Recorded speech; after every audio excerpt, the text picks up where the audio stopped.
In this video, I'm going to be talking about the Federal Communications Commission and what they are and why they're important to broadcasting. So, let's take a quick trip in history. The year was 1934, and Congress had just passed the Communications Act of 1934. With the passage of the act, the Federal Communications Commission came into existence. So, what is the FCC tasked with? Well, basically, licenses and applications, making rules and regulations, enforcing those rules and regulations, and creating policy. The FCC is directed by 5 commissioners who are appointed by the president and confirmed by the Senate for 5-year terms. Each commissioner's term is staggered, and no more than 3 of the commissioners can be from the same political party at one time. One of the commissioners is appointed by the president to be the chair. There are 7 bureaus and 10 offices. The FCC website lists 9 offices, but remember, the International Bureau was split out to the Space Bureau and the Office of International Affairs. So, each of these offices and bureaus, they have roles to play in the mission of the FCC. And that mission is to regulate interstate and international communications through cable, media, television, satellite, and wire. And the goal of the commission is to promote connectivity to ensure a robust and competitive market. Okay. Well, one of the bureaus that we're interested in is the Mass Media Bureau. And the Mass Media Bureau has the Audio Services Division, and they are the ones who handle applications and radio stations. The Mass Media Bureau also has the Enforcement Division who, enforces the rules.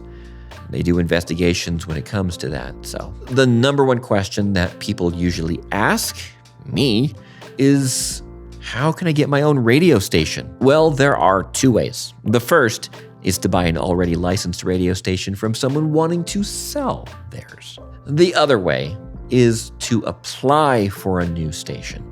And this, let's be honest, is going to be an overly simplistic overview of the process. So, now anyone who is qualified can apply for a license. There are some forms you have to fill out, some fees you have to pay, and then it goes in front of the FCC. Then the applicant needs to give notice in the community where they're wanting to license the station. Generally, applications are processed in the order in which they are received. During the processing portion of the application process, the application is checked for engineering, legal, and financial aspects. If everything is okay, then the application gets turned into a construction permit, and you have 18 months to build a radio station. Once the station is built and program tests are complete, you've got your very own radio station that's licensed for 8 years. Now, this is usually a very long and expensive process, and one that you should probably go through with a communications attorney who specializes in FCC matters. Now, let's talk about the bad side of the FCC, enforcement. Well, I guess it's kind of a good side too. So when a station is accused of doing something wrong, a complaint is made to the FCC's Enforcement Bureau. When the resources become available, investigators begin looking into the matter. Sometimes, during the process, a station is inspected. No station is allowed to turn away an FCC inspector if they show up during normal business hours. Usually, an FCC inspector will just come to the studio and take a look at some documents. But I've been in some cases where the FCC inspectors came to the transmitter site and had us turn the station off and on in order to take some measurements and inspect that our equipment is in proper working order. At the end of the investigation, the FCC will issue their decision. Sometimes it ends with a "nothing to see here, move along," or a notice of violation followed by a notice of apparent liability. And those are some letters that broadcasters never want to get. I've seen both, but those are for a war story for my members section.